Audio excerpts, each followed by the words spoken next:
ابھی تو اپوزیشن نے اسلام آباد کی طرف نہ لانگ مارچ شروع کیا ہے، نہ ہی اپنے استعفے اسپیکر کو بھجوائے ہیں، لیکن وزیر اعظم نے دل دہلا دینے والی باتیں شروع کر دی ہیں۔ چکوال میں ایک یونیورسٹی کا سنگ بنیاد رکھنے کی تقریب سے خطاب کرتے ہوئے وزیر اعظم عمران خان نے کچھ ایسی باتیں کی ہیں جو اس سے پہلے آپ نے کسی وزیر اعظم کی زبانی سنی نہ ہوں گی۔ وزیر اعظم نے دعویٰ کیا کہ اپوزیشن چاہتی ہے کہ فوج میرا تختہ الٹ دے اور اگر ایسا نہیں ہوتا تو آرمی چیف کو ہٹا دے۔ وزیر اعظم نے یہ بھی فرمایا کہ اپوزیشن کو این آر او دینا غداری ہوگی۔ کوئی مانے یا نہ مانے، لیکن چکوال میں کی جانے والی یہ تقریر سال 2020 کی خطرناک ترین تقریر تھی۔ نہ جانے وزیر اعظم نے یہ خطرناک تقریر چکوال میں کیوں کی، لیکن یہ تقریر ہمیں بہت کچھ سوچنے پر دعوت دے رہی ہے۔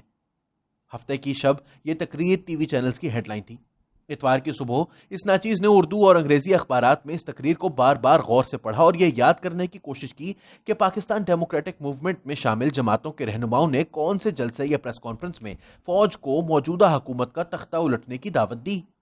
یہ درست ہے کہ سابق وزیر اعظم نواز شریف نے لندن سے ویڈیو لنک پر کی جانے والی تقریروں میں آرمی چیف اور D G I S I پر تنقید کی، لیکن یہ تنقید 2018 کے الیکشن میں مبینہ مداخلت کے حوالے سے تھی۔ کسی بھی تقریر میں نواز شریف نے فوج کو یہ نہیں کہا کہ عمران خان کا تختہ الٹ دو اور اگر آرمی چیف ایسا نہیں کرتے تو انہیں عہدے سے ہٹا دیا جائے۔ نواز شریف کے علاوہ مولانا فضل الرحمان، مریم نواز، بلاول بھٹو زرداری، اختر مینگل اور دیگر رہنماؤں نے بھی اگر تنقید کی تو وہ سیاست میں مداخلت کے بارے میں تھی۔ پی ڈی ایم کے جلسوں میں ووٹ کو عزت دو کے نعرے لگتے رہے۔ جو لوگ ووٹ کو عزت دو کے نعرے لگا رہے ہیں وہ فوج کو سیاست میں مداخلت کی دعوت کیسے دے سکتے ہیں؟ چکوال میں عمران خان نے اپوزیشن پر جو الزام لگایا ہے اسے اتنی آسانی سے نظر انداز نہیں کیا جا سکتا۔ اگر واقعی اپوزیشن کے کسی رہنما نے جلسے میں تقریر یا پریس کانفرنس کے علاوہ کسی اور طریقے سے فوج کو منتخب حکومت کے خلاف بھڑکانے کی کوشش کی ہے تو قوم تفصیلات سے آگاہ ہونا چاہے گی۔ ہو سکتا ہے اپوزیشن کے کسی رہنما نے کسی فوجی افسر کو کوئی خفیہ خط لکھا ہو، ویسا ہی خط جیسا 25 اپریل 1977 کو air marshal retired Asghar Khan نے فوجی افسران کو لکھا تھا اور کہا تھا کہ بھٹو حکومت کے غیر قانونی احکامات پر عمل درآمد نہ کیا جائے۔ یہ بھی ممکن ہے کہ وزیر اعظم کے ارد گرد ایسے افراد موجود ہیں جو انہیں غلط اطلاعات پہنچا رہے ہیں یا انہیں غلط مشورے دے رہے ہیں۔ جب وزیر اعظم یہ کہتے ہیں کہ اپوزیشن کو این آر او دینا غداری ہوگی تو یہ سوال پیدا ہوتا ہے کہ اپوزیشن کو این آر او کون دے سکتا ہے؟ این آر او کی اصطلاح 2007 میں مشہور ہوئی تھی جب جنرل پرویز مشرف نے پیپلز پارٹی کے ساتھ مفاہمت کے لیے ایک آرڈیننس جاری کیا تھا، جس کے تحت 1 جنوری 1986 سے 12 اکتوبر 1999 کے درمیان جن سیاستدانوں اور سرکاری افسران پر کرپشن، منی لانڈرنگ اور قتل و غارت کے مقدمات قائم کیے گئے انہیں معافی دے دی گئی۔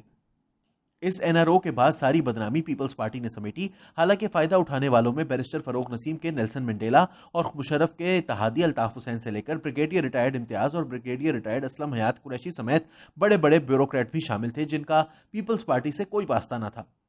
اس این آر او کو سپریم کورٹ کے ایک فل بینچ نے 16 دسمبر 2009 کو کالعدم قرار دے دیا۔ سپریم کورٹ کے اس فیصلے کے بعد پاکستان میں کوئی کسی کو این آر او نہیں دے سکتا۔ جنرل پرویز مشرف نے جب این آر او دیا تو وہ وردی میں تھے، اس کے باوجود ان کا این آر او برقرار نہ رہ سکا۔ کچھ لوگ سمجھتے ہیں کہ نواز شریف ایک خاموش این آر او کے ذریعے بیرون ملک گئے تھے اور واپس نہیں آئے۔ حقیقت بالکل مختلف ہے۔ نواز شریف کو عدالتوں نے چند ہفتوں کے لیے علاج کی غرض سے بیرون ملک جانے کی اجازت دی تھی، لیکن اسے حکومت کی اجازت سے مشروط کیا تھا۔ نواز شریف کو بیرون ملک بھیجنے کی منظوری عمران خان کی کابینہ نے دی تھی۔ نواز شریف کئی ماہ تک واپس نہ آئے تو عدالت نے انہیں اشتہادی قرار دے دیا، لہٰذا یہ طے ہے کہ نہ تو کوئی عدالت، نہ وزیر اعظم، نہ کوئی اور کسی کو بھی این آر او دے سکتا ہے۔ پھر وزیر اعظم بار بار یہ کیوں کہتے ہیں کہ میں این آر او نہیں دوں گا؟ وزیر اعظم عمران خان اپوزیشن پر جائز تنقید ضرور کریں۔ پی ڈی ایم کی جماعتوں میں کوارڈینیشن کا فقدان ہے، یہاں تک کہ مسلم لیگ نون کے رہنماؤں کے بیانات ایک دوسرے سے نہیں ملتے۔ نون لیگ کے 2 ارکان قومی اسمبلی کے استعفے اسپیکر کو موصول ہونے کے مسئلے پر شاہد خاقان عباسی کہتے ہیں کہ یہ استعفے جعلی ہیں، جبکہ مریم نواز کہتی ہیں کہ یہ استعفے غلطی سے اسپیکر کے پاس چلے گئے۔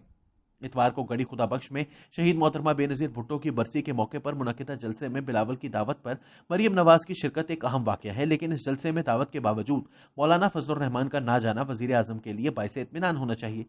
میڈیا کے کچھ لوگ بھی مولانا فضل الرحمان اور بلاول کے اختلافات کی کہانیاں تلاش کر رہے ہیں، اور ان میں سے کچھ ایسے بھی ہیں جو صحافت سے تھک چکے اور اسے سیڑھی بنا کر سینٹ کا ٹکٹ حاصل کرنے کے لیے کوشاں ہیں۔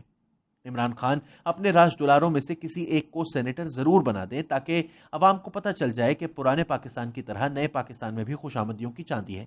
قصہ مختصر یہ کہ اپوزیشن کے لیے سب سے بڑا خطرہ اپوزیشن اور حکومت کے لیے بڑا خطرہ خود حکومت ہے۔ عمران خان کی اتحادی جماعت مسلم لیگ فنکشنل کے سیکرٹری جنرل محمد علی درانی نے جیل میں جا کر شہباز شریف سے ملاقات کی ہے، تو اس میں نواز شریف یا مولانا فضل الرحمان کا کوئی کمال نہیں۔ ایم کیو ایم حکومت سے ناراض ہے تو اس میں بلاول کا کیا قصور؟ وزیر اعظم اپنے اتحادیوں کو سنبھالے۔